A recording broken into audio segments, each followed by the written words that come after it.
Сәлем достар, каналыма қош келдіңіздер. Бүгін сіздермен өте дәмді қызыл бархат капкейкісін дайындаймыз. Сіздерге оригинал рецепт ұсынамын, тапсырысқа жасап жүрген. Енді алдымен жұмыртқа мен қантты ақ болғанға дейін жақсылап араластырамыз. Содан кейін сұйық май және айранды құйып араластырамыз.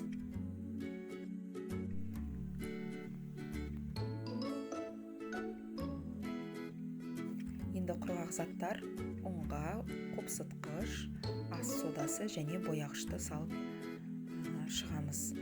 Егер сіздерде гелевый краситель болса, айранға саламыз.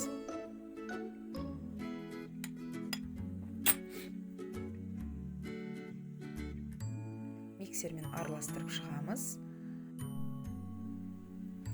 Және какаоны салып, тағы да араластырамыз. Пешімізді қыздырамыз 180 градусқа. Арнайы капкейке ыдысына үлкен ас қасықпен құйып шығамыз. Толтырмаймыз. Қызып тұрған пеште 20 минут піседі. Кейкемізді 40 минут суытып, бірақ кремін жағып шығамыз. Міндетті түрде суытыңыздар. Енді кремі менің төменде ссылкасын қоямын. Міндетті түрде жасап көріңіздер. Осы рецептпен бірнеше жыл тапсырысқа жасап жүрмін. Өте дәмді әрі оңай.